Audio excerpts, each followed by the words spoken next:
നമ്മൾ വർക്കലയ്ക്കടുത്ത് കാപ്പിൽ ബീച്ചിലാണ് ഇന്ന് സായാഹ്നം. നമുക്ക് ഇവിടെയുള്ള ജനങ്ങളോടൊന്ന് ചോദിച്ചു നോക്കാം. അവർക്ക് ഈ ലോക്സഭാ തെരഞ്ഞെടുപ്പിൽ അവർക്ക് എന്താണ് അവരുടെ മനസ്സിലുള്ളത് എന്ന് ചോദിക്കാം. സാറ് ഏത് സ്ഥലത്തു നിന്നുള്ളതാണ്? ഞാൻ കൊല്ലം. കൊല്ലത്ത് അവിടുത്തെ നമ്മുടെ ലോക്സഭാ തെരഞ്ഞെടുപ്പിലെ സ്ഥാനാർത്ഥികളെ അറിയാവോ? പിന്നെ തീർച്ചയായിട്ടും അറിയാമല്ലോ. എം.കെ. പ്രേമചന്ദ്രൻ, എം മുകേഷ്, കൃഷ്ണകുമാർ. ഇവർ മൂന്ന് കാൻഡിഡേറ്റ്സ്, മൂന്ന് പാർട്ടികളെ റെപ്രസെന്റ് ചെയ്യുന്നു കൊല്ലത്തിന് വേണ്ടി. അപ്പൊ ഈ മൂന്ന് സ്ഥാനാർത്ഥികളെയും അറിയാമെന്ന് പറയുമ്പോൾ ഇവര് നേരത്തെ കഴിഞ്ഞ വർഷങ്ങളിൽ ചെയ്തിട്ടുള്ള ഒന്ന് രണ്ട് നല്ല പ്രവർത്തികൾ, അല്ലെങ്കിൽ നമുക്ക് ഇഷ്ടപ്പെട്ട പ്രവർത്തികൾ, അല്ലെങ്കിൽ ഇഷ്ടപ്പെടാത്ത പ്രവർത്തികൾ, അങ്ങനെ എന്തെങ്കിലും നമ്മുടെ മനസ്സിലേക്ക് വരുന്നുണ്ടോ? എം.കെ. പ്രേമചന്ദ്രനെ സംബന്ധിച്ചോളം ഇപ്പൊ ഇത് 6ാമത്തെ ഊഴമല്ലേ. 6ാം ഊഴം അദ്ദേഹം 88-ലോ എങ്ങാണ്ടാന്ന് തോന്നുന്നു ആദ്യം നിൽക്കുന്നത്. അന്നോട്ടേ അറിയാം മണ്ഡലത്തിന്റെ വികസനത്തിന് വേണ്ടിയിട്ട് രാപകൽ ക്ലേശിക്കുന്ന ഒരു മനുഷ്യനാണ്. മറ്റ് സ്ഥാനാർത്ഥികളെ സംബന്ധിച്ച് നമ്മൾ ആലോചിക്കുമ്പോൾ അവരുടെ എന്തെങ്കിലും നമ്മുടെ ഒരു നല്ല കാര്യങ്ങൾ അവർ ചെയ്തത് അത് എന്താണ് നമ്മുടെ മനസ്സിലോട്ട് എന്തെങ്കിലും വരുന്നുണ്ടോ? മറ്റ് കാൻഡിഡേറ്റിനെ സംബന്ധിച്ചോളം കൃഷ്ണകുമാർ ഒരു പുതുമുഖം, കൊല്ലത്തിന് പുതുമുഖമാണ്. എം മുകേഷ് കൊല്ലത്തിന്റെ സ്വന്തം ആളാ.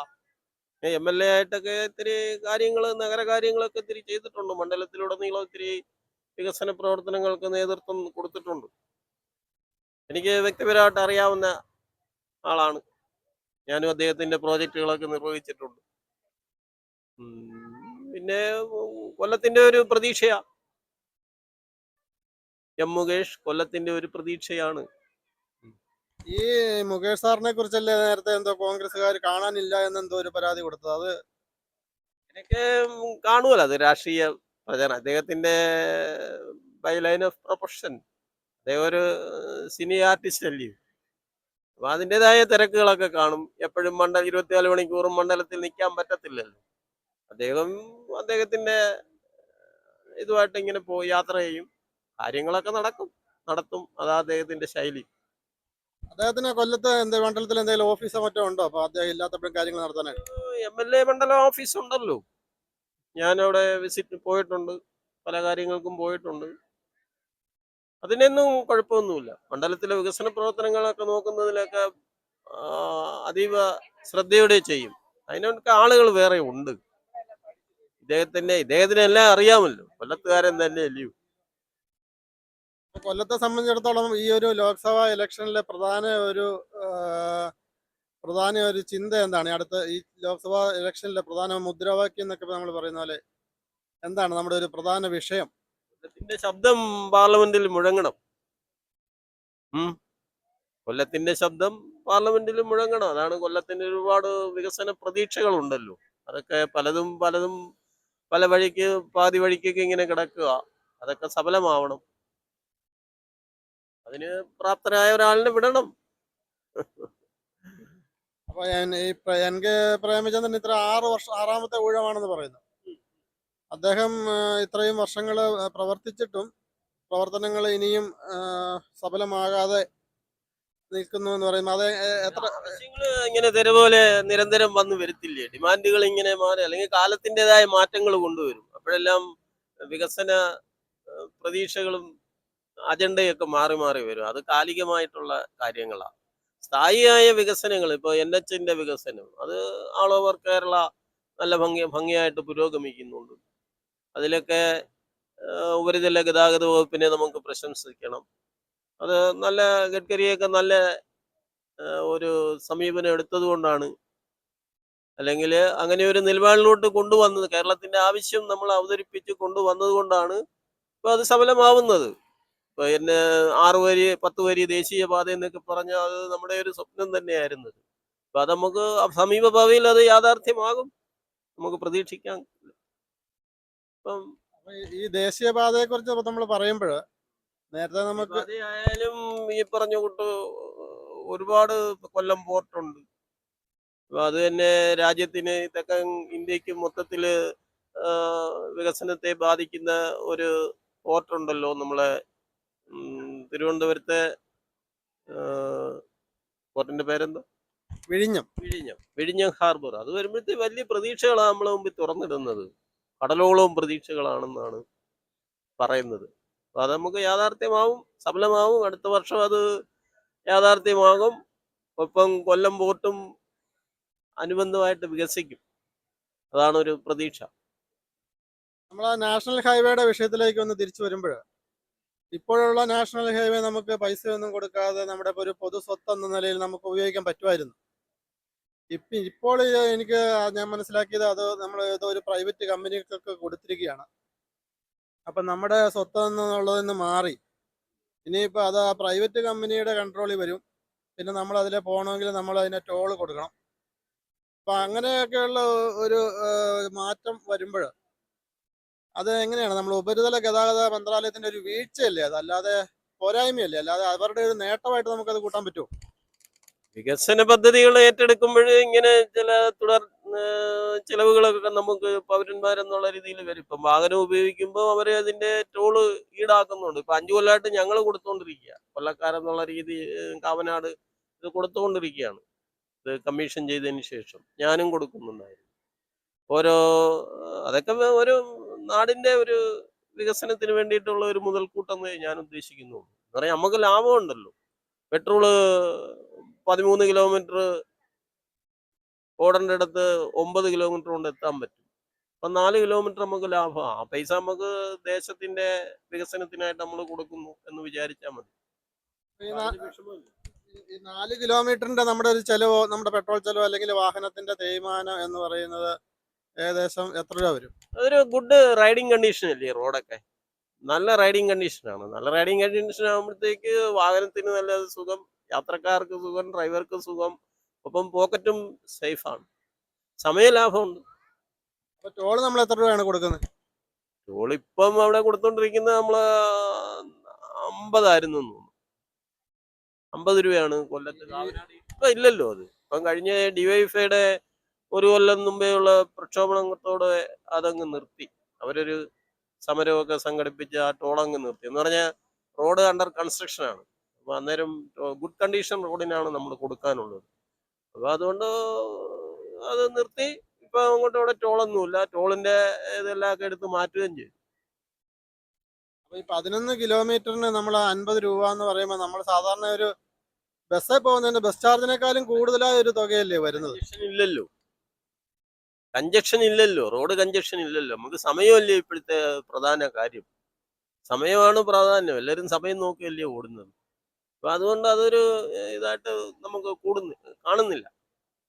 ടോളൊക്കെ ആവശ്യമാണ്. ടോളും ഫീസും ഇതും എല്ലാം കൊടുക്കണം എല്ലാത്തിനും. എന്നാലേ രാജ്യത്തിന്റെ വികസനം സഫലമാവത്തുള്ളൂ. പിന്നെ അതൊക്കെ നമുക്ക് ഇതുവരെ പോലുള്ള എംപിമാരൊക്കെ ചെന്നിട്ട് നമുക്ക് കൊല്ലത്തിന്റെ വികസനത്തിന് വേണ്ടിയിട്ട് എന്തൊക്കെ ചെയ്യാൻ പറ്റുമോ അതെല്ലാം ഒക്കെ ചെയ്യണം അവര്. ഇപ്പൊ 3 പേരിൽ ആര് പോയാലും, ഇടതുപക്ഷത്തിന്റെ ആയാലും UDFന്റെ ആയാലും അല്ലെങ്കിൽ ദേശീയ മുന്നണി ആയാലും, അത് നാടിന്റെ വികസനത്തിന് ഉപകരിക്കണം. 3 പേരും നല്ല ആളുകൾ തന്നെ എന്റെ കാഴ്ചപ്പാടില്. ഈ തുടർ ചെലവുകൾക്ക് വേണ്ടിയാണ് ഈ ടോൾ പിരിക്കുന്നത് എന്ന് പറയുമ്പോൾ, നമ്മൾ തുടർ ചെലവുകളായിട്ട് നമ്മൾ വാഹനത്തിന്റെ ടാക്സ്, പെട്രോൾ അടിക്കുമ്പോൾ ടാക്സ്, പിന്നെ റോഡ് സെസ്, അങ്ങനെ പലതും നമ്മൾ കൊടുക്കുന്നുണ്ടല്ലോ. അപ്പൊ അതിന് പുറമേ അല്ലേ നമ്മൾ ഈ ടോളും കൂടെ കൊടുക്കുന്നത്? രാജ്യത്തിന്റെ എക്കണോമി ആണല്ലോ അവിടെയും വിഭാവനം ചെയ്യുന്നത് അവര്. രാജ്യത്തിന്റെ എക്കണോമി നോക്കുന്നു. എക്കണോമിക് ഡെവലപ്മെന്റിന് ഫണ്ട് അത്യാവശ്യമാണ്, അനിവാര്യമാണ്. അത് ഫീസ് ആയാലും ടാക്സ് ആയാലും GST ആയാലും ടോളായാലും നമ്മൾ കൊടുക്കുന്നു. അല്ല, ഇതേ സമയം തന്നെ നമ്മുടെ ഈ പഞ്ചാബിൽ എന്ന് പറഞ്ഞാൽ ഇപ്പൊ ടോൾ പ്ലാസകൾ സർക്കാർ അത് പൂട്ടുന്നു എന്ന് കേട്ടു. അപ്പൊ ഈ പഞ്ചാബ് സർക്കാർ അത് വികസനത്തിന് വിരുദ്ധരായിട്ടാണോ? അവർ പറയുന്നത് ജനങ്ങളുടെ മേലെ ഇങ്ങനെ ഇനിയും ഭാരം അടിച്ചേൽപ്പിക്കേണ്ട കാര്യമില്ല, ആ റോഡിന് മുടക്കിയ പൈസ കൊടുക്കാൻ സർക്കാരിന്റെ പൈസ ഉണ്ട്, അതുകൊണ്ട് നമ്മൾ ആ പൈസ കൊടുത്ത് ആ ടോൾ നിർത്തുകയാണെന്ന് പറയുന്നത്. അപ്പൊ അതാ ഒരു വികസന മോഡല് ശരിയാണോ? പഞ്ചാബ് മോഡല് വികസന കാഴ്ചപ്പാട് അത്രയും തൃപ്തികരമല്ലെന്ന എൻ്റെ കാഴ്ചപ്പാടിൽ. ഇതിനും കാലികമായിട്ടുള്ള പ്രാധാന്യങ്ങൾ ഉണ്ടല്ലോ. ഇവിടെ ഇപ്പം നമുക്ക് എയർപോർട്ട് വികസനമായാലും റെയിൽവേ വികസനമായാലും ഇപ്പം തന്നെ പുതിയ സ്പീഡ് ട്രെയിനുകളൊക്കെ നമുക്ക് യാഥാർത്ഥ്യമായി വന്ദേ ഭാരതിൽ ഞാനൊരു യാത്രക്കാരനായിരുന്നു. ഏ കൊല്ലത്തുനിന്ന് കയറി 5 മണിക്കൂറും 10 മിനിറ്റ് കൊണ്ട് കോഴിക്കോട് കൊണ്ടിറക്കി. അപ്പൊ അതൊരു നേട്ടം തന്നെ. അത് രാവിലെ കാപ്പി ബ്രേക്ക്ഫാസ്റ്റ് അതിനകത്ത് തന്നു, പിന്നെ ടീ തന്നു. അങ്ങനെ നല്ല സൗകര്യങ്ങളൊക്കെ ഉണ്ട്. പിന്നെ നല്ല യാത്ര ചെയ്യാൻ നല്ല ട്രെയിൻ, നല്ല കംഫർട്ടബിൾ റൈഡിങ്. എന്നെ പോലുള്ള സീനിയർ സിറ്റിസൺ യാത്ര ചെയ്യാനൊക്കെ നല്ല കംഫർട്ടബിൾ ആയിരുന്നു. ഞാൻ എൻജോയ് ചെയ്ത് യാത്ര ചെയ്തു. അപ്പൊ അങ്ങനെയൊക്കെ ഉള്ള ഇതൊക്കെ വരണം രാജ്യത്ത്. അതാണ് വികസനം എന്ന് പറയുന്നത്. ഇപ്പൊ ഇത്രയും 100 കിലോമീറ്റർ ഒക്കെ 110 കിലോമീറ്റർ ഒക്കെ ഈ നമ്മുടെ പാതയിൽ ഇപ്പോൾ ഓടുന്നുണ്ട്. അപ്പൊ അതൊരു 140 ഒക്കെ അറ്റൈൻ ചെയ്താൽ ഇത്തിരി 1 മണിക്കൂർ നമുക്ക് ലാഭം കിട്ടും. 4 മണിക്ക് രാവിലെ കാപ്പി കുടിച്ചിട്ട് ഉച്ചയ്ക്ക് കോഴിക്കോട് ഇറങ്ങി ഊണ് കഴിക്കാം. അതൊരു വലിയ സൗകര്യം തന്നെയാണ്. അപ്പൊ ഈ വന്ദേ ഭാരതിന്റെ ട്രെയിനിന്റെ ഓട്ടം സംബന്ധിച്ച് പറയുമ്പോൾ അതുമൂലം പല ലോക്കൽ ട്രെയിനുകൾ, സാധാരണ ജനങ്ങൾ സഞ്ചരിക്കുന്ന ട്രെയിനുകൾ ഈ വന്ദേ ഭാരതിന് വഴി കൊടുക്കാൻ വേണ്ടി പലയിടത്തും പിടിച്ചിടുന്നു. അത് കണ്ടമാനം ലേറ്റ് ആകുന്നു. അങ്ങനെ പൈസ ഉള്ളവർക്ക് വേണ്ടി പൈസ ഇല്ലാത്തവരുടെ തള്ളി മാറ്റുന്ന ഒരു സമീപനം നടക്കുന്നു എന്ന് കേട്ടു. അത് ശരിയാണോ? അതിനെക്കുറിച്ച് എന്താണ് അഭിപ്രായം? വന്ദേ ഭാരത് ഒക്കെ സാധാരണ ആളുകൾക്ക് വേണ്ടി ഉള്ളതല്ലേ. ചെയർക്കാരൊക്കെ അത്ര വലിയ ഭാരമാണെന്ന് തോന്നുന്നില്ല. സമയലാഭം വെച്ച് നോക്കുമ്പോൾ അത് വലിയ ഇത് തന്നെ. തരുന്ന ഫെസിലിറ്റീസ് നമുക്ക് പേയ്മെന്റ് കൊടുക്കണം. അത് തന്നെ എൻ്റെ പോളിസി അതാണ്. അത് അങ്ങനെ ഒരു കാഴ്ചപ്പാടില്ല. ഇപ്പൊ എല്ലാം ഗരീബീരതൊക്കെ ഓടുന്നുണ്ടല്ലോ. അങ്ങനെയൊക്കെ ഇപ്പൊ ഈ പോവർട്ടി ലൈനൊക്കെ നോക്കിക്കഴിഞ്ഞാൽ ഒന്നും നമുക്ക് നടക്കത്തില്ല. ഇതിന് എക്കണോമി ക്ലാസ് ഒക്കെ ഉണ്ട്, അതിലൊക്കെ യാത്ര ചെയ്യണം. ഈ വന്ദേ ഭാരതിന് എക്കോണമി ക്ലാസ് ഉണ്ടോ? ഉണ്ടല്ലോ, ഉണ്ട് എക്കണോമി ക്ലാസ്. ആ, സമയത്തിനല്ലേ, സമയത്ത് ഇപ്പൊ ഈ സ്പീഡ് യുഗത്തിൽ സമയത്തിനാ പ്രാധാന്യം എന്നാ എൻ്റെ ഒരു കൺസെപ്റ്റ്. അതുകൊണ്ട് എനിക്കതൊരു ഇതായിട്ട് തോന്നുന്നില്ല. ആ വന്ദേ ഭാരത് ഒക്കെ ഓടിച്ചതിലൊക്കെ വലിയ സന്തോഷം. അതുപോലെ നമ്മള് റെയിൽവേ മന്ത്രാലയത്തെ അല്ലെങ്കിൽ നമ്മുടെ കേന്ദ്ര സർക്കാരിനെയൊക്കെ അഭിനന്ദിച്ചേ പറ്റത്തുള്ളൂ. അങ്ങനെയുള്ള വികസനങ്ങൾ ഇപ്പൊ ഈ പറഞ്ഞ എയർപോർട്ട് ആയാലും പ്രൈവറ്റൈസേഷൻ ഉണ്ട്. അത് ശരി തന്നെയാണ്. പ്രൈവറ്റൈസേഷൻ ഇപ്പം നമ്മളെ ഒരു മിക്സഡ് എക്കണോമി അല്ലയോ. അതിനകത്ത് നമ്മൾ പ്രൈവറ്റും പബ്ലിക്കും ഒന്നും നോക്കണ്ടെന്നാണ് എൻ്റെ അഭിപ്രായം. നല്ല സേവനം കിട്ടുക, പൗരന്മാർക്ക് നല്ല സേവനം കൊടുക്കുക, അതാണ് നമ്മളും ആഗ്രഹിക്കുന്നത്.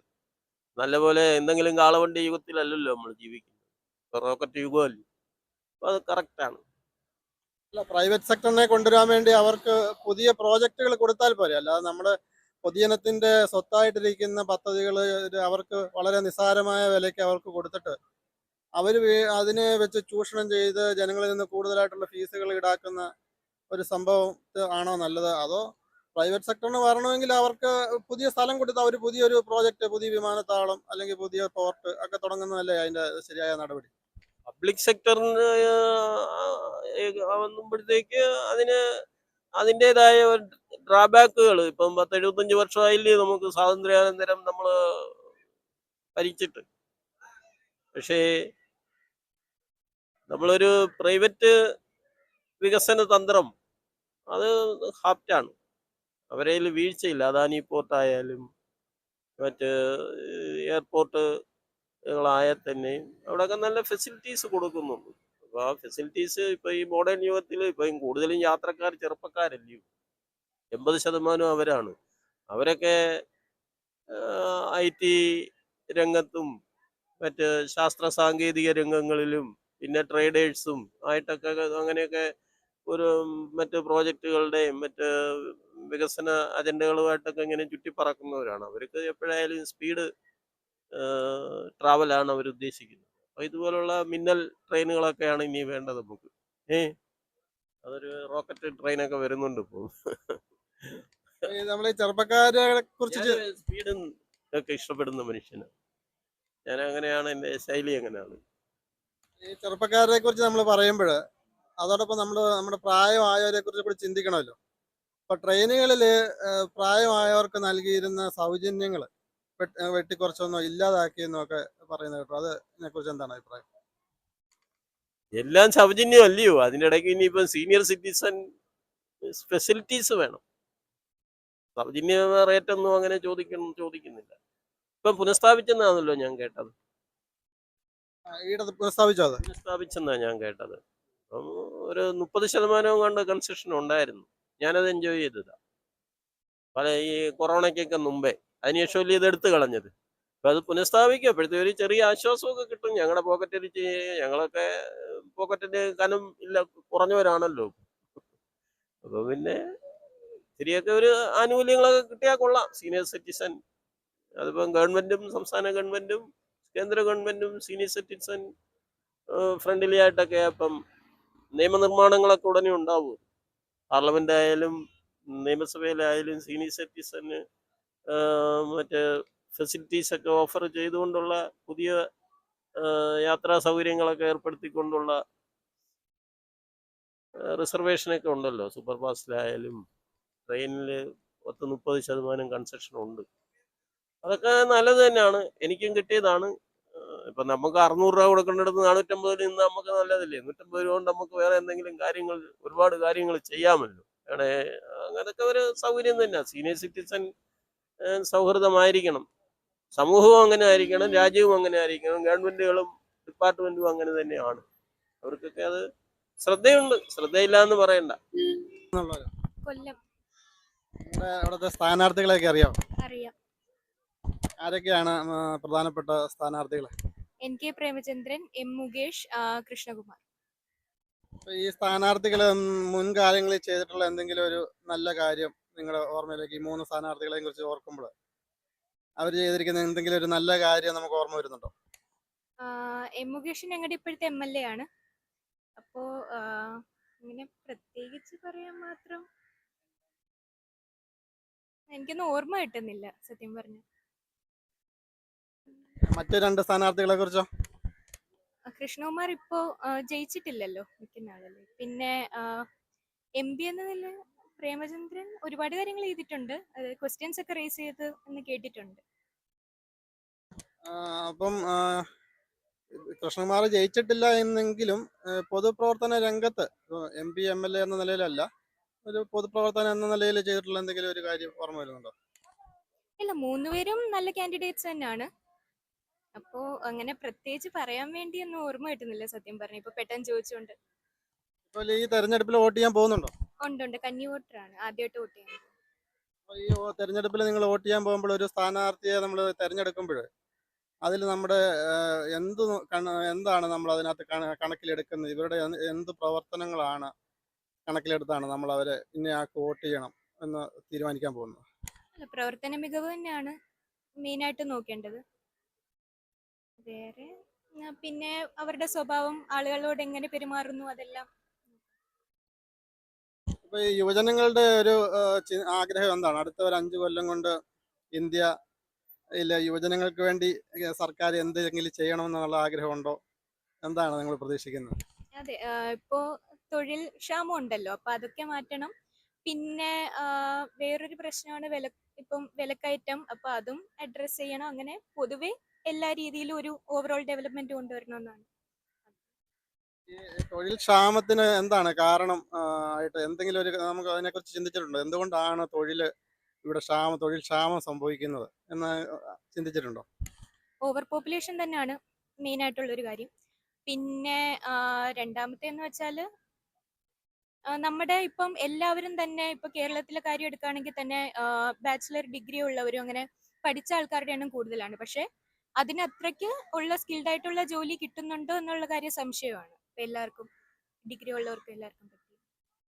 ഈ 2 വിഷയങ്ങളിൽ ഈ പോപ്പുലേഷൻ നമുക്ക് എങ്ങനെയാ ഈ പോപ്പുലേഷൻ നമുക്ക് കുറയ്ക്കാൻ സാധിക്കും? അതിനെക്കുറിച്ച് എന്താണ്, അതിന് എന്തൊരു മാർഗം സ്വീകരിക്കണം എന്നുള്ളതാണ്. ഇപ്പൊ ചൈന മോഡല് നിയമം കൊണ്ടുവരണോ? അത് എന്താണ് അതിനുള്ള ഒരു പരിഹാരം ഉള്ളത്? ചൈന മോഡലിൽ നിയമം കൊണ്ടുവരുന്ന പ്രാക്ടിക്കൽ ആണെന്ന് എനിക്ക് തോന്നുന്നില്ല. അത് അവിടെ തന്നെ ഭയങ്കര പ്രശ്നങ്ങളായിരുന്നല്ലോ. അപ്പൊ അതിന് പകരം വേറെന്തെങ്കിലും ഇപ്പൊ ജനങ്ങളെ ബോധവൽക്കരണം ചെയ്യുക, അങ്ങനെയുള്ളതൊക്കെ തന്നെയാണ് മെയിനായിട്ട് വേണ്ടത്. രണ്ടാമത് ഈ അഭ്യസ്തവിദ്യരായിട്ടുള്ള കേരളത്തില് തൊഴിലുകൾ സൃഷ്ടിക്കപ്പെടുന്നില്ല എന്ന് പറയുന്നത്. അപ്പോൾ നമ്മൾ വിദ്യാഭ്യാസം കൊണ്ട് ഉദ്ദേശിക്കുന്നത് ആൾക്കാർക്ക് അറിവ് നേടുക, അവരെ ജീവിക്കാൻ പ്രാപ്തരാക്കുക എന്നുള്ളതാണല്ലോ. അപ്പോൾ അത്രയും വിദ്യാഭ്യാസം ഉള്ളവർക്ക് എന്തുകൊണ്ടാണ് ഒരു സ്വയം തൊഴിലോ അല്ലെങ്കിൽ സ്വന്തമായിട്ട് ഒരു സംരംഭമോ തുടങ്ങാനായിട്ട് അവർക്ക് സാധിക്കാതെ വരുന്നത്? അല്ല, ഒരു സ്വന്തമായിട്ട് ഒരു സംരംഭം വേണമെന്നുണ്ടെങ്കിലും ക്യാപിറ്റൽ വേണമല്ലോ. അപ്പം പൈസ ഇല്ലാത്ത ഒരാളെ സംബന്ധിച്ച് എന്ത് വെച്ച് അയാൾ തുടങ്ങി. ഇപ്പൊ ഒരു കടയിടണമെങ്കിൽ തന്നെ നമുക്ക് അതിന് വാടകയ്ക്ക് കൊടുക്കാൻ പൈസ വേണം. അപ്പം എല്ലാവർക്കും അങ്ങനെ പറ്റണമെന്നില്ല സത്യം പറഞ്ഞാൽ.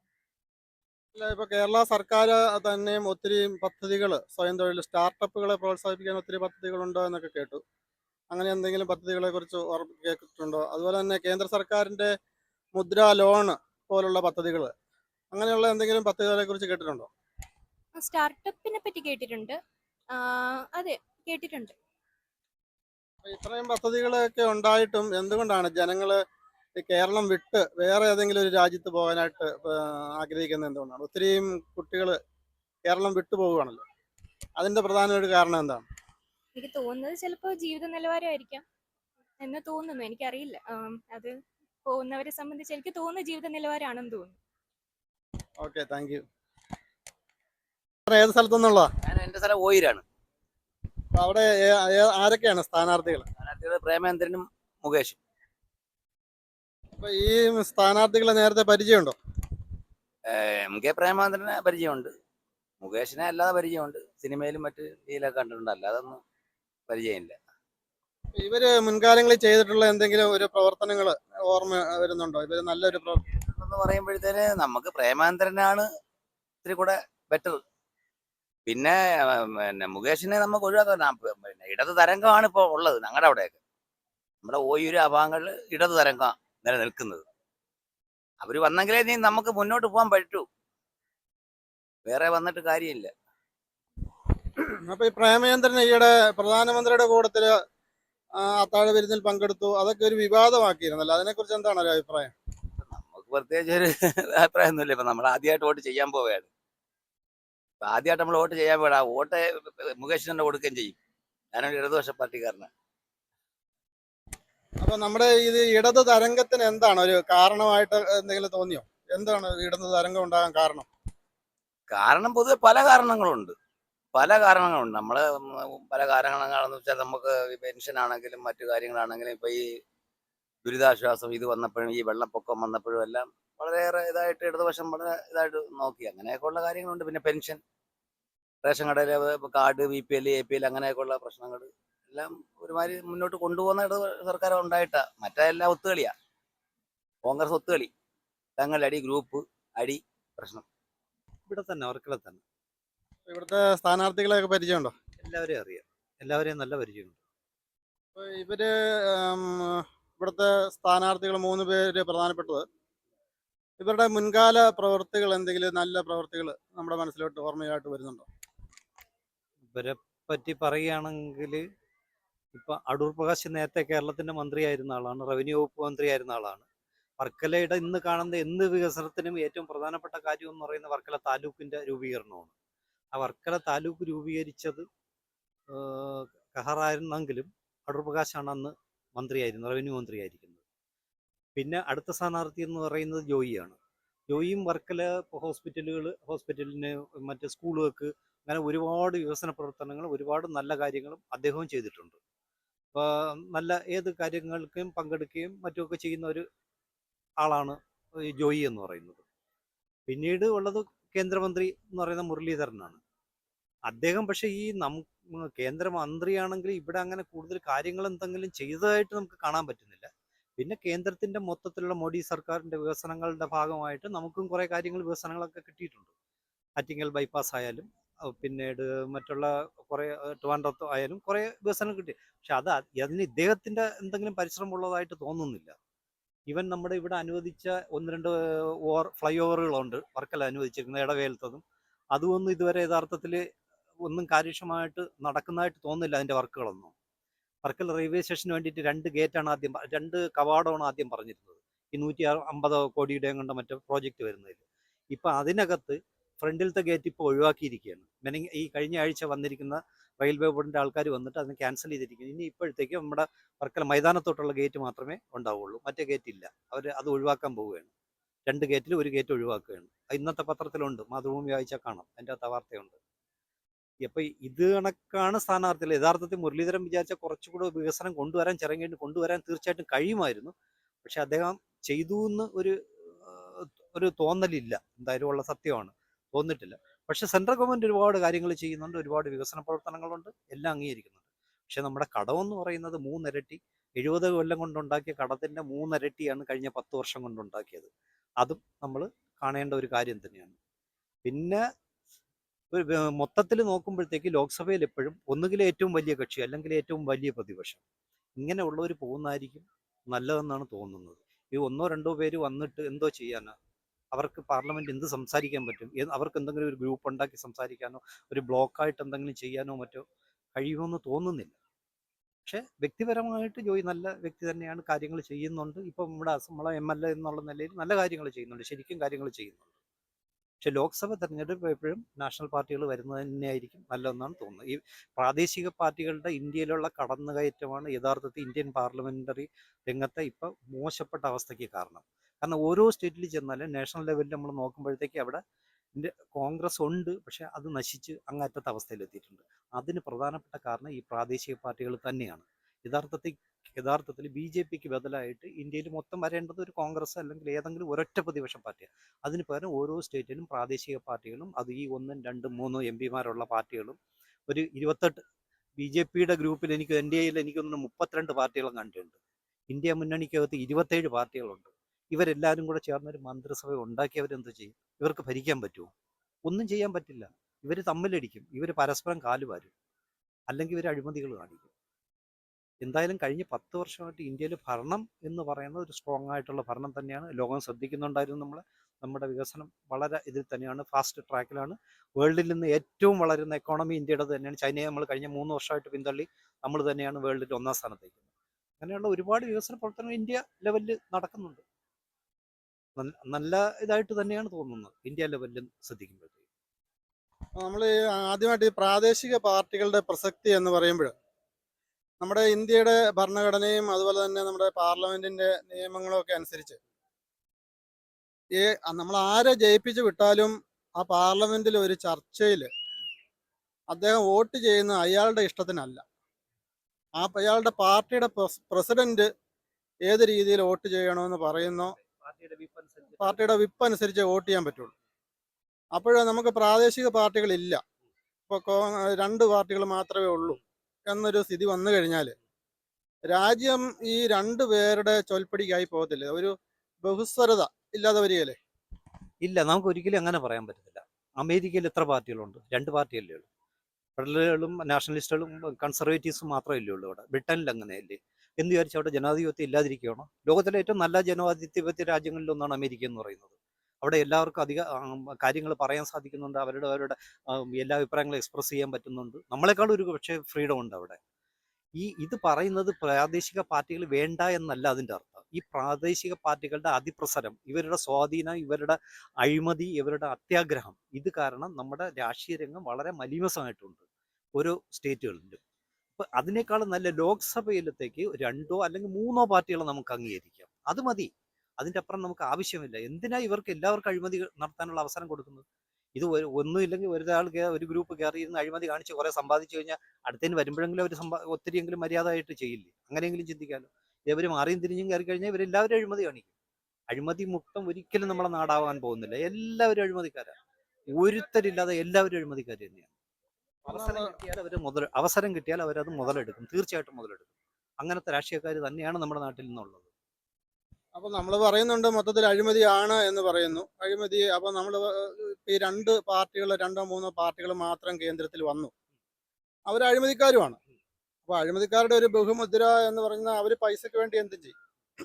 അപ്പൊ ഈ 2 പാർട്ടികളുടെ പ്രധാന 2 നേതാക്കളെ വിലക്കെടുത്തു കഴിഞ്ഞാൽ കോർപ്പറേറ്റുകൾക്കോ അല്ലെങ്കിൽ നമ്മുടെ വേറെ രാജ്യങ്ങൾക്കോ തന്നെ നമ്മുടെ ഇന്ത്യനെ അവരുടെ ജോൽപ്പിടിക്ക് കൊണ്ടുവരാൻ പറ്റത്തില്ലേ? ഇല്ല, അങ്ങനെ നടക്കില്ല. കാരണം ഈ കഴിഞ്ഞ 10 വർഷത്തെ അല്ലെങ്കിൽ 15 2005 മുന്നേ ഉള്ള കാലഘട്ടം നമ്മൾ നോക്കിക്കേ. അന്ന് ഇന്ത്യയിൽ പ്രധാനമായിട്ട് 2 3 പാർട്ടികളെ ഉണ്ടായിരുന്നുള്ളൂ. ഇടതുപക്ഷത്തിന് 60 സീറ്റ് വരെ ഉണ്ടായിരുന്ന ഒരു കാലഘട്ടം ഉണ്ടായിരുന്നു നമ്മുടെ നാട്ടിൽ. ഇന്ന് കഴിഞ്ഞതിന് വന്നത് 3 സീറ്റിലൊന്നും നിൽക്കുകയാണ്. കേരളം വിട്ട് കോൺഗ്രസിന്റെ മുമ്പ് ADMK മത്സരിച്ചുകൊണ്ട് തമിഴ്നാട്ടിൽ 2 സീറ്റ് കിട്ടി. കേരളത്തിൽ പേരിന് 1 സീറ്റ് കിട്ടി 3000 വോട്ടിന്. അപ്പൊ അങ്ങനത്തെ ഒരു ഗതികേടിൽ ആ പാർട്ടിയും വന്നെത്തി, CPMന്റെ. പക്ഷേ 2 3 പാർട്ടികൾ അത് പണ്ട് നമ്മൾ പറയുമെന്ന് രാജഭരണമാണ് നല്ലതെന്ന് ഒരു കണക്കിന് പല ആൾക്കാരും പറയാറുണ്ട്. എന്തുകൊണ്ടാണെന്ന് അറിയാം? അഴിമതി കാണിച്ച ഒറ്റ വ്യക്തി മാത്രമേ അഴിമതി കാണിക്കുകയുള്ളൂ. ആ ഒരു വ്യക്തിക്ക് എത്ര വേണോ അത്ര മാത്രമേ അഴിമതി കാണിക്കുള്ളൂ. ഇത് 60 മന്ത്രിമാരുണ്ടെങ്കിൽ അവർ 60 പേരും അഴിമതി കാണിക്കുക തന്നെ നോക്കും. 60-ൽ 55 പേര് അഴിമതിക്കാരാ. അവരെ കൊണ്ട് എത്രത്തോളം സമ്പാദിച്ചു കൂട്ടാൻ പറ്റുമോ അവരെ അടുത്ത തലമുറക്ക് പറ്റുമോ അത്രയാ ചെയ്തുകൊണ്ടിരിക്കുന്നത്. അപ്പൊ പാർട്ടികളുടെ എണ്ണം കുറയും തോറും അഴിമതി കുറയേ ഉള്ളൂ, കൂടില്ല. അതുപോലെ ഇന്ത്യയുടെ ഇന്നത്തെ സാഹചര്യം വെച്ചിട്ട് ഈ എല്ലാ പാർട്ടികളുടെയും കൂടെ ഒരുമിച്ച് ആർക്കും വിലക്കെടുക്കാൻ പറ്റുമെന്ന് തോന്നുന്നില്ല. അത്തരത്തിലുള്ള പാർട്ടികളല്ല ഇന്ത്യയിലുള്ളത്. അല്ല, എല്ലാ പാർട്ടികളെയും വിലക്കെടുക്കാൻ പറ്റൂല. പക്ഷെ 2 പാർട്ടികൾ മാത്രമായുള്ള കാര്യം ഞാൻ ചോദിച്ചത്. പിന്നെ വേറൊരു കാര്യം, നമുക്ക് മൂന്നാകാം. വേറെ ഒരു ആംഗിളിൽ കൂടെ നമ്മൾ ചിന്തിച്ചു കഴിഞ്ഞാൽ അമേരിക്കയെ കുറിച്ച് ഇപ്പോൾ നമ്മൾ പറഞ്ഞു. അമേരിക്ക എന്ന് പറഞ്ഞാൽ ഒരു ബഹുസ്വരത എന്ന് പറഞ്ഞാൽ അതിനെ പ്രോത്സാഹിപ്പിക്കുന്ന ഒരു രാജ്യമല്ല. അവിടെ വരുന്നവരുടെ ഒരു ചിന്താഗതി എന്ന് പറഞ്ഞാൽ എല്ലാവരും വന്നു, പക്ഷെ വന്നാൽ ഞങ്ങളുടെ രീതിയിൽ ഞങ്ങളുടെ ആ കൾച്ചറിലോട്ട് നിങ്ങൾ മാറണം എന്നുള്ളതാണ്. പക്ഷെ ഇന്ത്യ എന്ന് സംബന്ധിച്ച് നമ്മൾ ഭരണഘടനയെ തന്നെ ഉറപ്പ് നൽകിയിരിക്കുന്നതാണ്. നമ്മുടെ സംസ്കാരവും നമ്മുടെ ഭാഷകളും നമ്മുടെ ജീവിത രീതികളും നമ്മളൊക്കെ ഗ്യാരണ്ടി ആയിട്ട് നൽകിയിരിക്കുന്ന ഒരു ഭരണഘടനയാണ് ഇന്ത്യയുടേത്. അപ്പോൾ ഈ ഒരു ബഹുസ്വരതയെ പ്രോത്സാഹിപ്പിക്കുന്ന ഒരു ഭരണഘടനയുള്ള ഇന്ത്യയിൽ ഈ 2 പാർട്ടികൾ മാത്രമുള്ളത് എന്നത് ഈ ബഹുസ്വരത ഇല്ലാതാക്കാൻ കാരണമാകില്ല. കാരണം ഭൂരിപക്ഷം എന്ന് നോക്കിക്കഴിഞ്ഞാൽ ഉത്തരേന്ത്യൻ ബെൽറ്റ് ആയിരിക്കും. അപ്പോൾ ഹിന്ദി സംസാരിക്കുന്നവർക്ക് മാത്രമായിരിക്കും ഒരു പ്രാതിനിധ്യം കൂടുതലായിട്ട് വരുന്നത്. അപ്പോൾ അവിടെ ആ വലിയൊരു 2 പാർട്ടികൾ എന്ന് പറഞ്ഞാൽ ഹിന്ദി നേതാക്കളായിരിക്കും. അപ്പോൾ അവർക്കൊരിക്കലും മറ്റ് ഭാഷക്കാരുടെ ചിന്താഗതികളോ മറ്റ് മതക്കാരുടെ ചിന്താഗതികളോ ഒന്നും അവർക്ക് അത്ര അറിവുണ്ടായിരിക്കില്ല. അപ്പോൾ അത് നമ്മുടെ ആ ഒരു സംസ്കാരത്തെ തന്നെ നശിക്കുന്നതിലേക്ക് ഇടയാക്കുന്നു. ആ ചിന്താഗതി തെറ്റാണ്. കാരണം ഇന്ത്യയുടെ ആദ്യ പ്രധാനമന്ത്രി ജവഹർലാൽ നെഹ്റു തൊട്ട് ഇങ്ങോട്ട് ഭരിച്ചവരാരും തെക്കേ ഇന്ത്യ അല്ലെങ്കിൽ നോർത്ത് ഇന്ത്യക്ക് ഇപ്പോൾ സ്പെസിഫിക് ആയിട്ട് എന്തെങ്കിലും പ്രത്യേക പരിഗണന കൊടുത്ത് ചെയ്തവരല്ല. ഇപ്പോഴങ്ങനെ ഉണ്ടോയെന്ന് നമുക്ക് ഉണ്ടോ ഇല്ലയോ എന്നൊരു സംശയമുണ്ട്. പക്ഷെ നേരത്തെ കാലഘട്ടത്തിൽ എന്തായാലും അങ്ങനെയൊന്നും ഇല്ലായിരുന്നു. 10 വർഷം മുന്നേ വരെയൊന്നും അങ്ങനെയൊന്നും ഇല്ലായിരുന്നു. അവർ സൗത്ത് ഇന്ത്യ നോർത്ത് ഇന്ത്യ എന്നൊരു വ്യത്യാസമില്ലാതെ തന്നെയാണ് കൊണ്ടുപോയിക്കൊണ്ടിരുന്നത്. പിന്നെ അവരുടെ പാർട്ടിക്കാർ എവിടെയാണോ ഭരിക്കുന്നത് അവർക്ക് കൂടുതൽ പ്രാതിനിധ്യം മറ്റു കാര്യങ്ങൾ ചെയ്തു കൊടുക്കും, അത്രേ ഉള്ളായിരുന്നു. അല്ലാതെ ഈ നോർത്ത് ഇന്ത്യൻ സൗത്ത് ഇന്ത്യൻ എന്നുള്ളൊരു വ്യത്യാസം അവർ കാണിച്ചതായിട്ട് എന്തായാലും കഴിഞ്ഞ 70 വർഷത്തിനിടയിൽ അങ്ങനെ തോന്നുന്നില്ല. ഞാൻ ഈ ഇങ്ങനെയുള്ള ചുറ്റുപാട് നടക്കുന്ന കാര്യങ്ങളും രാഷ്ട്രീയവും മറ്റുള്ളത് എല്ലാ കാര്യങ്ങളും നിഷ്പക്ഷമായിട്ട് ചിന്തിക്കുന്ന ഒരാളാണ് ഞാൻ. പ്രത്യേകിച്ച് ആരെങ്കിലും സപ്പോർട്ട് ചെയ്യുകയോ അത് ഇത് ചെയ്യുന്നതല്ല. ഞാൻ ഒരുപാട് 10-38 വർഷമായിട്ട് നോർത്ത് ഇന്ത്യയിൽ ജീവിച്ച ഒരാളാണ്. എനിക്കറിയാം. ഞാൻ 85 മുതൽ 87 മുതൽ അഹമ്മദാബാദിലായിരുന്നു. ഇന്ത്യ മുഴുവൻ ട്രാവൽ ചെയ്തിട്ടുണ്ട്. ഇന്ത്യയിലെ മുഴുവൻ എല്ലാ നഗരങ്ങളിലും താമസിക്കുകയും 5 ദിവസമെങ്കിലും എയും ബിയും സി ക്ലാസ്സുള്ള സിറ്റികളിൽ താമസിക്കുകയും അത് ചെയ്തിട്ടുള്ള ഒരാളാണ്. ആ നിലയിൽ ഞാൻ പറയുന്നു, നമ്മളെ സൗത്ത് ഇന്ത്യ ഒരുപാട് ബെറ്ററാണ് നോർത്ത് ഇന്ത്യ അപേക്ഷിച്ച്. നമ്മൾ ബഹുസ്വരത എന്നൊക്കെ പറയുന്നത് നമുക്ക് ഇവിടെ ഇരുന്നുകൊണ്ട് പറയാൻ കേൾക്കാൻ നല്ല രസമുള്ള കാര്യങ്ങളാണ്. പക്ഷെ നോർത്ത് ഇന്ത്യയിലൊന്നും അതൊന്നും ഇല്ല. അവിടെ ആർക്ക് എപ്പോഴും വേണമെങ്കിലും എന്ത് വേണമെങ്കിലും സംഭവിക്കാം. 35 വർഷം ആ നാട്ടിൽ താമസിച്ച എനിക്ക് എൻ്റെ ഫ്ലാറ്റിൻ്റെ തൊട്ടപ്പുറത്ത് താമസിക്കുന്ന ആരാണെന്ന് അറിഞ്ഞുകൂടാ. ഞാൻ അവിടെ റോഡിൽ വീണ എന്നെ എടുക്കാൻ ആരും വരില്ല. അവിടെ ഒരു സ്വരതയില്ല, ഈ പറയുന്ന ഒരു ബഹുസ്വരതയില്ല. പക്ഷെ നമ്മളെ നാട്ടിലാണെങ്കിൽ തിരിച്ചാണ്. ഇപ്പം നമുക്ക് അറിഞ്ഞുകൂടാത്ത ഒരാളായാലും റോഡിൽ കിടക്കുന്നുണ്ട് നമ്മളെടുക്കും. അത് നമ്മുടെ കൾച്ചർ, മലയാളികളുടെ കൾച്ചർ. പക്ഷെ അതിൽ നിന്ന് നമ്മളിപ്പോൾ ഒരുപാട് പുറകോട്ട് പോയിക്കൊണ്ടിരിക്കും. മലയാളികളുടെ നഷ്ടപ്പെട്ടുകൊണ്ടിരിക്കും. ഇപ്പം ജാതി മതം അത് ഇത് രാഷ്ട്രീയം ഇതാണ് ഇപ്പം നമ്മുടെ പരിഗണന. നമ്മുടെ നാട്ടിലും ഇത് തന്നെയാണ്. ജാതി മത ചിന്തകൾ കേരളത്തിൻ്റെ ചരിത്രത്തിൽ ഏറ്റവും ഹയസ്റ്റ് ലെവലിൽ നിൽക്കുന്ന ഒരു സമയമാണിത്. കഴിഞ്ഞ കുറേ വർഷങ്ങളായിട്ട് എവിടെ നോക്കിയുള്ളൂ ജാതിയേ ഉള്ളൂ. ജാതി മതം, എൻ്റെ ജാതി എൻ്റെ മതം എൻ്റെ ജാതി, അത് അവർക്ക് എങ്ങനെ എൻ്റെ ആൾക്കാർക്ക് ഉണ്ടാക്കി കൊടുക്കാം. ഓരോരുത്തരും ജാതി തിരിഞ്ഞല്ലേ ഇപ്പോൾ രാഷ്ട്രീയം പറയുന്നത്. ഏതെങ്കിലും ഒരു രാഷ്ട്രീയ പാർട്ടിക്കാർ ഏതെങ്കിലും മണ്ഡലങ്ങളിൽ ജാതി നോക്കാതെ സ്ഥാനാർത്ഥികളെ നിർത്തും. നമ്മുടെ വർക്കല ജാതി നോക്കാതെ സ്ഥാനാർത്ഥിയെ നിർത്തും, പൊന്നാനിയിൽ നിർത്തും, മഞ്ചേരിയിൽ നിർത്തും, കോട്ടയത്ത് നിർത്തും. എവിടെ ജാതി നോക്കാതെ, ഏത് പാർട്ടിക്കാരാ ജാതി നോക്കാതെ സ്ഥാനാർത്ഥി നിർത്തുന്നത്? ജാതിയും മതവും നോക്കി തന്നെയാണ് ഇവിടുത്തെ നമ്മൾ പറയുന്ന ഇടതുപക്ഷക്കാർ പോലും ജാതിയും മതവും നോക്കി തന്നെയാണ് സ്ഥാനാർത്ഥികളെ നിർത്തുന്നത്. കേരളം മാറിപ്പോയി, ഒരുപാട് മാറിപ്പോയി. നമ്മൾ ഒരുപാട് വർഗീയവൽക്കരിക്കപ്പെട്ട് കഴിഞ്ഞു, അതിലൊരു സംശയവുമില്ല. കേരളം ഒരുപാട് മാറിക്കഴിഞ്ഞു. നമ്മൾ വർഗീയവൽക്കരിക്കപ്പെട്ട് കഴിഞ്ഞു കേരളം. അതിൻ്റെ ഏറ്റവും വലിയ നമ്മൾ കേരളത്തെ സംബന്ധിച്ച ഒരു ദുഃഖകരമായ അവസ്ഥയാണത്. നമ്മൾ കേരളീയർ വർഗീയവൽക്കരിക്കപ്പെട്ടു എന്ന് പറയുന്നത്. അതിന് പലരും ശ്രമിക്കുന്നുണ്ട്. ചിലർ രാഷ്ട്രീയം അധികാരം നിലനിർത്തുന്നതിന് വേണ്ടി മറ്റുള്ള കാര്യങ്ങൾക്ക് വേണ്ടിയിട്ട് പല വിധത്തിലാണ് പലരും ചെയ്യുന്നത്. നേരം ഒരു വീട്ടിൽ തന്നെ അച്ഛൻ ഒരു പാർട്ടി ആയിരിക്കും, മോൻ വേറൊരു പാർട്ടി ആയിരിക്കും. അച്ഛൻ ഒന്ന് പറയും, മോൻ വേറെന്ന് പറയും. അച്ഛൻ രാവിലെ ഒന്ന് പറയും, വൈകിട്ട് നേരം മോനും വേറെ എന്ന് പറയും. ഈ 2 പേർക്കും 2 കൂട്ടരെയും വേണം. ഒരു കൂട്ടർ അവിടെ ചെല്ലും, ഒരു കൂട്ടർ ഇവിടെ ചെല്ലും. ഇവർക്കെതിരായിട്ട് എന്തെങ്കിലും നടപടി വന്നാൽ പോലും ആർക്കും ഒരു ഗവൺമെന്റിന് എടുക്കാൻ പറ്റില്ല. കാരണം ഒന്നുകിൽ അച്ഛൻ്റെ സപ്പോർട്ടായിരിക്കും, അല്ലെങ്കിൽ മോൻ്റെ സപ്പോർട്ടായിരിക്കും, അല്ലെങ്കിൽ ഭാര്യ അല്ലെങ്കിൽ മോളോ വേറൊരു പാർട്ടിയിലായിരിക്കും. ഇപ്പൊ ഒരു കുടുംബങ്ങളിൽ തന്നെ അങ്ങനെ അഡ്ജസ്റ്റ് ചെയ്താൽ അവർ നിൽക്കുന്നത്. 3 പ്രധാനപ്പെട്ട പാർട്ടികളുണ്ടെങ്കിൽ 3 പാർട്ടിയിലുമായിട്ടാണ് ഒരു വീട്ടിലുള്ള ആൾക്കാർ ഇരിക്കുന്നത്. കാരണം ആരധികാരത്തിൽ വന്നാലും എനിക്ക് എൻ്റെ കാര്യം, എൻ്റെ കുടുംബത്തിന് കാര്യങ്ങൾ നടക്കണം. ആ ഒരു അവസ്ഥയിലോട്ട് നമ്മൾ മാറിക്കൊണ്ടിരിക്കുകയാണ്. ഇത് ഒരു പാർട്ടിയുടെ അവസ്ഥയൊന്നുമല്ല, എല്ലാവരിലോട്ടും ഇത് തന്നെയാണ്. നമ്മുടെ ധനകാര്യമന്ത്രി ഒരു പാർട്ടിയിലും അദ്ദേഹത്തിന്റെ ഭർത്താവ് അദ്ദേഹത്തിന്റെ ഏറ്റവും വലിയ വിമർശകൻ. കോൺഗ്രസ്സുകാരനല്ല, കോൺഗ്രസ് അനുഭാവിയാണ്. നിർമ്മല സീതാരാമന്റെ ഹസ്ബൻഡ് എന്ന് പറയുന്നത് കോൺഗ്രസ് അനുഭാവി എന്നേ പറയാൻ പറ്റും. അയാൾ ഒരിക്കലും ഒരു കോൺഗ്രസ്സുകാരനാണ്, കോൺഗ്രസ് ഫാമിലിയാണ് അദ്ദേഹത്തിന്റെ. ആ സംഗതി ശരി തന്നെയാണ്. പക്ഷേ ഒരു കാര്യമുണ്ട്, അവര് വികസനത്തിന് വേണ്ടിയിട്ട് ഒരുപാട് കാര്യങ്ങൾ ചെയ്യുന്നുണ്ട്, അത് ചെയ്യുന്നുണ്ട്. ഇതെല്ലാം കണക്കിലെ കണികളല്ലേ? ഒന്ന് ശ്രദ്ധിച്ചിട്ടുണ്ടോ? ഇത്രയും രൂപയും അത് ഇതും ചെലവഴിക്കുന്നു എന്ന് പറഞ്ഞിട്ട് നമ്മുടെ നാട്ടിൽ സാധാരണക്കാർക്ക് എന്തെങ്കിലും ഒരു ഉപയോഗം വന്നിട്ടുണ്ടോ? ശരിക്കും ഉപയോഗം വന്നിട്ടുണ്ടോ? ആർക്കെങ്കിലും നമ്മൾ അഗ്രികൾച്ചറിൻ്റെ എന്ന് പറഞ്ഞിട്ട് 6000 രൂപ കൊടുക്കുന്നു, അല്ലെങ്കിൽ അത് പറഞ്ഞിട്ട് കൊടുക്കുന്നു. ഇപ്പം നമ്മൾക്ക് എല്ലാ വീട്ടിലും ഫ്രീ ആയിട്ട് വെള്ളം എന്ന് പറഞ്ഞു വർക്കല എല്ലാ വീട്ടിലും കഴിഞ്ഞ 6 മാസത്തിനിടയിൽ കൊണ്ടുവന്നിട്ട് എല്ലായിടത്തും ഈ പൈപ്പും അതും ഇതൊക്കെ കൊണ്ടുവച്ചിട്ട് ആർക്കെങ്കിലും വെള്ളം കിട്ടിയോ? ഒരുത്തർക്കും കിട്ടിയിട്ടില്ല. പ്രധാനമന്ത്രിയുടെ ഉജ്ജ്വല യോജന എന്തോ പറഞ്ഞിട്ട് ഗ്യാസ് കൊണ്ടുവച്ചു എല്ലാ വീട്ടിലും. ആദ്യത്തെ ഒരു പ്രാവശ്യം മാത്രമല്ലേ ഉണ്ടായിരുന്നുള്ളൂ. ഇപ്പോൾ ഉണ്ടോ? ആർക്ക് പിന്നീട് ഗ്യാസ് കൊടുത്തിട്ടുണ്ടോ ഫ്രീ ആയിട്ട്? ഗ്യാസ് പൈസ കൊടുത്തേ പറ്റുള്ളൂ. അപ്പൊ ഇതെല്ലാം ആൾക്കാരെ ഞാനൊരു വേറൊരു കാര്യം പറയാം. 2004 കാലഘട്ടത്തിൽ ഒരു ലിറ്റർ ക്രൂഡ് ഓയിലിന്റെ ഒരു ബാരൽ എണ്ണയ്ക്ക് $155 വരെ പോയിട്ടുണ്ട്. അറിയോന്ന് എനിക്കറിയില്ല. $155 പെർ ബാരൽ ഒരു ബാരൽ എണ്ണയ്ക്ക് പോയിട്ടുണ്ട് 2004 2005 കാലഘട്ടത്തിൽ. ആ സമയത്ത് നമുക്ക് 1 ലിറ്റർ പെട്രോൾ 76 രൂപയ്ക്ക് കിട്ടിയിട്ടുണ്ട്. ഇന്ത്യയിലെ ഹയസ്റ്റ് UPA സർക്കാരിന്റെ സമയത്ത് 76 റുപ്പീസിനാണ് നമുക്ക് പെട്രോൾ കിട്ടിയത്, പെർ ലിറ്റർ കിട്ടിയത്. ഇന്നത്തെ ദിവസത്തെ ക്രൂഡ് ഓയിലിന്റെ വില 80 താഴെ വന്നു. ഇന്ന് എനിക്ക് തോന്നുന്നു 88 89 ഇന്നത്തെ റേറ്റ്, ക്രൂഡ് ഓയിലിന്റെ ബാരലിന്റെ റേറ്റ്. അപ്പോഴ് നമുക്ക് ഏകദേശം അന്ന് കൊടുത്തതിന്റെ 60% വിലയ്ക്ക് എണ്ണ കൊടുക്കാൻ പറ്റും. പക്ഷെ നമുക്ക് പെട്രോൾ കിട്ടുന്ന എത്ര രൂപയ്ക്കാണ്? 110 രൂപയ്ക്കാണ്. 1 ലിറ്റർ പെട്രോളിന് നിന്ന് വേണമെങ്കിൽ 109 110 രൂപ കൊടുക്കണം. ഈ $155 ഉണ്ടായിരുന്ന സമയത്ത് നമുക്ക് ഈ ഞാൻ പറഞ്ഞ 76 രൂപയ്ക്ക് പെട്രോൾ കിട്ടിയിട്ടുണ്ട്. ഇപ്പം ഈ $85 വന്ന സമയത്ത് നമ്മൾ പെട്രോൾ 110 രൂപയ്ക്കാണ് വാങ്ങുന്നത്.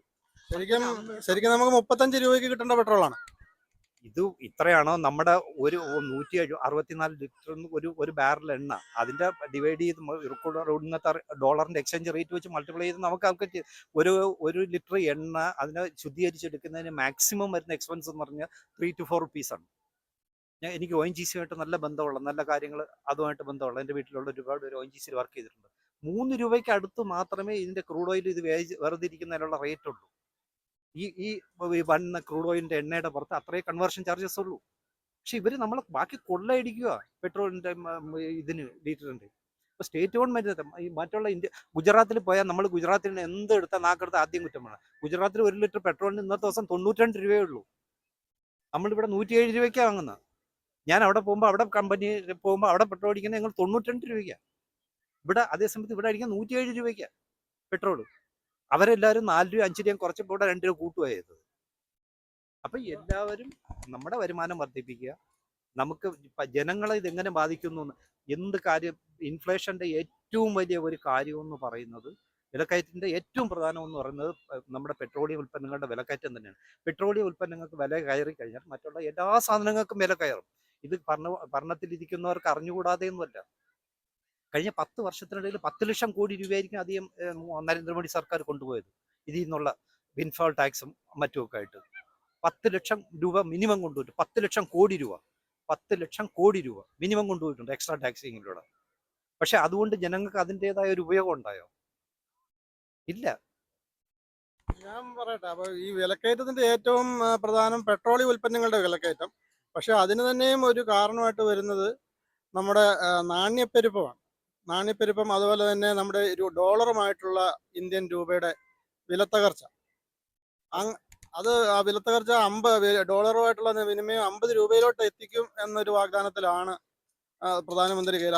കാരണം ആ രൂപയുടെ വില എന്ന് പറഞ്ഞാൽ രാജ്യത്തിന്റെ ശക്തിയെ കാണിക്കുന്നു എന്നാണ് അദ്ദേഹം പറഞ്ഞത്. അപ്പൊ അദ്ദേഹം ഭരിച്ചാൽ രാജ്യത്തിനും ശക്തി പ്രാപിക്കും, അങ്ങനെ രൂപയുടെ വില കൂടും എന്ന് പറഞ്ഞു. അത് നമുക്കൊരു സ്വപ്നമായിട്ട് ഇങ്ങനെ മനസ്സിൽ കൊണ്ട് നടക്കാമെന്ന് മാത്രമേ ഉള്ളൂ. ഡോളറിന്റെ വിലയ്ക്ക് 50 രൂപയിൽ കൊണ്ട് എത്തിക്കാമെന്നുള്ള നമുക്ക് വെറും ഒരു സ്വപ്നമായിട്ട് മാത്രമേ നമ്മുടെ മനസ്സിൽ വെക്കാൻ പറ്റുള്ളൂ. കാരണം ഞാൻ നേരത്തെ പറഞ്ഞ ഈ ക്രൂഡ് ഓയിലിന്റെ അന്നത്തെ ഈ $155 ഉണ്ടായിരുന്ന പറയുന്ന സമയത്ത് അന്ന് ഡോളറിന്റെ വില 76 77 78 രൂപയായിരുന്നു ഒരു ഡോളറിന്റെ അഗൻസ്റ്റ് ഇന്ത്യയുടെ എക്സ്ചേഞ്ച് റേറ്റ് എന്ന് പറഞ്ഞു. ഇന്നത് 84 85 മെനയാത്ത റേറ്റ് എന്ന് പറഞ്ഞാൽ ഇതുവരെയുള്ള ചരിത്രത്തിലെ ഏറ്റവും വലിയ രൂപയുടെ മൂല്യ തകർച്ചയാണ് കഴിഞ്ഞ 4-5 ദിവസം മുന്നേ കണ്ടത്. അല്ല, മൻമോഹൻ സിംഗിന്റെ കാലഘട്ടത്തില് രൂപ ഒരു കാലത്ത് 50-ലോട്ടൊക്കെ പോയി. പക്ഷെ അദ്ദേഹത്തിന്റെ ഭരണം പുരോഗമിച്ചതോടെ അത് ഏകദേശം 40-ലോട്ടൊക്കെ താഴ്ന്നു വന്നില്ലായിരുന്നു. അത് നമുക്ക് പറയാം. മൻമോഹൻ സിംഗ് എന്ന് പറഞ്ഞാൽ നല്ല ബുദ്ധിയുള്ള നല്ല സാമ്പത്തിക ശാസ്ത്രം നല്ലവണ്ണം അറിയാവുന്ന ഒരു മനുഷ്യനായിരുന്നു. മനസ്സിലായി. അദ്ദേഹം ഒരു ചെടി നനച്ച് വളർത്താൻ ശ്രമിച്ചു കഴിഞ്ഞാൽ അത് വളർന്നു വരികയുള്ളൂ. പക്ഷെ ഇവരുടെ എക്കോണമി വെച്ചിട്ട് തന്നെ വളർത്താൻ നോക്കി കഴിഞ്ഞാൽ അത് കരിഞ്ഞു പോവുകയുള്ളൂ. അത്തരത്തിലുള്ള പോളിസീസാണ് ഇവരുടെ. ഇവർക്കെന്ന് പറഞ്ഞാൽ കണക്ക് കാണിക്കുക, ഒരു ഭയങ്കര ഒരു എന്തോ പറയുന്ന ഒരു ഭയങ്കര എന്തോ ആണെന്നുള്ള ഒരു ഷോ കാണിക്കുക എന്നുള്ളതാണ് ഇപ്പൊ നടന്നുകൊണ്ടിരിക്കുന്നത്. അത് എല്ലായിടത്തും അങ്ങനെ തന്നെയാണ്, ഒരു ഷോയാണ് കാണിക്കുന്നത്. മൻമോഹൻ സിംഗ് ഒക്കെ എന്ന് പറയുന്നത് വേറൊരു ക്ലാസ് മനുഷ്യനായിരുന്നു. ഇപ്പൊ നമ്മൾ രാഷ്ട്രപതിയുടെ കാര്യം, അബ്ദുൽ കലാമിന്റെ കാര്യം പറയുന്നത് പോലെ, അല്ലെങ്കിൽ പ്രണബ് മുഖർജിയുടെ കാര്യം പറയുന്നത് പോലെ, ഇദ്ദേഹം എന്ന് പറയുന്നത് അദ്ദേഹം വേറൊരു ക്ലാസ് ആയിരുന്നു. മൻമോഹൻ സിംഗിനെ ഒരിക്കലും നരേന്ദ്രമോദിയായിട്ട് നമുക്ക് കമ്പയർ ചെയ്യാൻ പറ്റില്ല. ഇവരെന്ന് പറഞ്ഞാൽ കൂടുതൽ ഷോയിൽ വിശ്വസിക്കുന്നവരാണ്. അതേസമയത്ത് മൻമോഹൻ സിംഗ് അങ്ങനത്തെ ആളല്ല. അദ്ദേഹം ഒരിക്കലും പബ്ലിക്കായിട്ട് വരാറില്ലായിരുന്നല്ലോ. ഒരു പത്രസമ്മേളനത്തിലോ അതിലോ ഇത് എന്തെങ്കിലും നമ്മൾ കണ്ടിട്ടുണ്ടോ? ഒരു എക്സ്ട്രാ ഷോയിൽ കണ്ടിട്ടുണ്ടോ? ഒന്നും കണ്ടില്ല. അദ്ദേഹം ചെയ്യുന്ന കർമ്മത്തിൽ മാത്രം വിശ്വസിച്ച ഒരു മനുഷ്യനായിട്ടാണ് ഞാൻ അദ്ദേഹത്തിനെ കൺസിഡർ ചെയ്യുന്നത്. നല്ല മനുഷ്യരുണ്ടായിരുന്നു. വാജ്പേയി ഉണ്ടായിരുന്നു. എത്ര നല്ല മനുഷ്യനായിരുന്നു. ആർക്കെങ്കിലും അദ്ദേഹത്തിനെ പറ്റി എതിരുണ്ടായിരുന്നു? ഇല്ലായിരുന്നല്ലോ. അദ്ദേഹം നല്ല മനുഷ്യൻ. ആ ഒരു വാജ്പേയിയുടെയൊക്കെ ശൈലിയിൽ നിന്ന് BJP ഒരുപാട് മാറിക്കഴിഞ്ഞു. ഇപ്പൊ ഷോ മാത്രമാണ് ഇവരുടെ പ്രധാനം. അതിപ്പോ ഇടതുപക്ഷം, പണ്ടത്തെ ഇടതുപക്ഷം ഉണ്ടോ ഇപ്പോഴും? യഥാർത്ഥത്തിൽ പണ്ടത്തെ ഇടതുപക്ഷത്തിന്റെ എന്തെങ്കിലും ക്വാളിറ്റി ഇപ്പോഴത്തെ ഇടതുപക്ഷം ഇപ്പോഴത്തെ കേരളത്തിലെ ഇടതുപക്ഷവും വലതുപക്ഷവും തമ്മിൽ എന്താ വ്യത്യാസം? രണ്ടുപേരും ഒരേ നാണയത്തിന്റെ രണ്ട് വശങ്ങൾ തന്നെയാണ്. കോൺഗ്രസ്സുകാർക്ക് അവസരം കിട്ടിക്കഴിഞ്ഞാൽ അവർ കുറച്ചുകൂടെ കൂടുതൽ മോട്ടിക്കും. ഇവരും മോട്ടിക്കുന്നുണ്ട്, അവർ കുറച്ച് കൂടുതൽ മോട്ടിക്കും. അത്രയേ ഉള്ളൂ വ്യത്യാസം. ആ എത്ര മോട്ടിക്കുന്നു എന്ന് മാത്രം നോക്കിയാൽ മതി. അപ്പൊ ഇങ്ങനെ ഇപ്പോഴത്തെ അതാണ് ഞാൻ പറഞ്ഞു വന്നത്. അപ്പൊ ഒരു പാർട്ടിക്ക് മാത്രമായിട്ട് ഒരു അധികാരം കിട്ടിക്കഴിഞ്ഞാൽ അവർക്ക് മോഷ്ടിക്കുന്നതിന് ഒരു കയ്യും കണക്കും ഉണ്ടാകുകയല്ല. ഇപ്പോഴത്തെ സ്ഥിതി എന്ന് പറഞ്ഞു കഴിഞ്ഞാൽ ഭരണത്തിൽ BJPക്കാണ് മുൻതൂക്കം.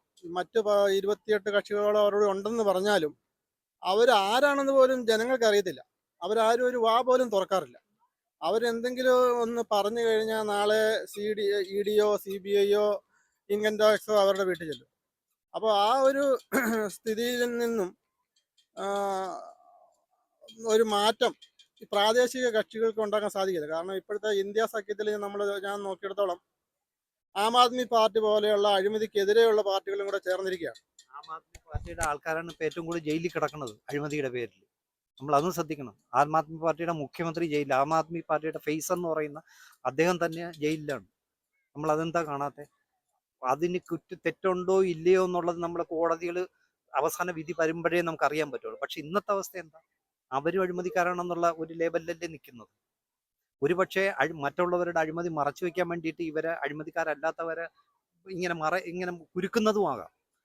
ചിലപ്പോൾ ഇലക്ഷന് വേണ്ടിയിട്ടുള്ള ഒരു സ്റ്റണ്ടും ആവാം ഈ നടക്കുന്നതെല്ലാം.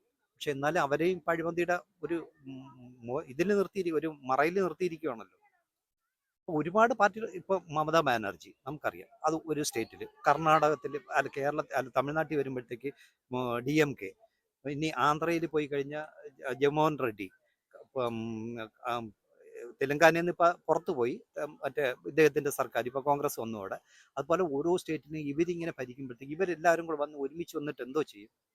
ഒരിക്കലും അങ്ങനെയാണെങ്കിൽ ഞാൻ പറയാം, ചരിത്രപരമായിട്ട് ഏറ്റവും വലിയ വിഡ്ഢിത്തരം കാണിച്ച ഇടതുപക്ഷമാണ്. ഒന്നാം UPA സർക്കാരിന്റെ കാലത്ത് ഈ സോണിയാഗാന്ധിയൊക്കെ വളരെ കംഫർട്ടബിൾ ആയിരുന്നു ഇടതുപക്ഷമായിട്ട് ചേർന്ന് ഭരിച്ചുകൊണ്ടിരുന്ന സമയത്ത്. അവർ തന്നെ എത്രയോ ഇന്റർവ്യൂവിൽ പറഞ്ഞിട്ടുണ്ട്, രണ്ടാം UPA സർക്കാരിൻ്റെക്കാൾ ഒന്നാം UPA സർക്കാർ ഇടതുപക്ഷത്തിന്റെ സപ്പോർട്ടോടുകൂടി ഭരിച്ച സമയത്താണ് അവർ ഏറ്റവും നല്ല കംഫർട്ടായിട്ട് ഭരിച്ചതെന്നാണ് പറഞ്ഞത്. ഇപ്പൊ ഈ ഒരുപാട് പാർട്ടികൾ കൂടിയപ്പോഴത്തേക്ക് അവർക്ക് രണ്ടാം UPA സർക്കാരിന്റെ കാലത്ത് ശരിക്കും ഭരിക്കാൻ പറ്റിയില്ല, അഴിമതിയായി. ഒന്നാം UPA സർക്കാരിന്റെ കാലത്ത് ഇടതുപക്ഷത്തിന് 60 MP-മാരുണ്ടായിരുന്നു, 46, 50, 60 MP-മാരുണ്ടായിരുന്നു. അപ്പൊ അവരുടെ സപ്പോർട്ടോട് നല്ലോണം ഭരിക്കാൻ പറ്റി. അവരഴിമതിക്ക് സപ്പോർട്ട് ചെയ്യുകയോ ഒന്നും ചെയ്തിട്ടില്ല. ആ സമയത്ത് അവരെ അഴിമതിക്കാരെ സംരക്ഷിക്കുകയും ചെയ്തിട്ടില്ല. അപ്പൊ അത് നല്ലോണം ഭരിക്കാൻ പറ്റും. രണ്ടാം സ്ഥാനത്ത് സർക്കാർ അന്ന് നേരെ തലതിരിഞ്ഞു വന്നു. ഈ നമ്മൾ പറഞ്ഞ പ്രാദേശിക പാർട്ടികളുടെ ബാഹുല്യം കൂടിയപ്പോഴത്തേക്ക് അവർ ഓരോരുത്തരും എത്രത്തോളം എങ്ങനെ വിഴുങ്ങാൻ പറ്റുമെന്ന് നോക്കി അവരുടേതായ രീതിയിൽ വിഴുങ്ങിക്കൊണ്ടിരുന്നു. അതാണ് ഈ ബാഹുല്യത്തിൽ വരുന്ന പ്രശ്നം അവിടെ.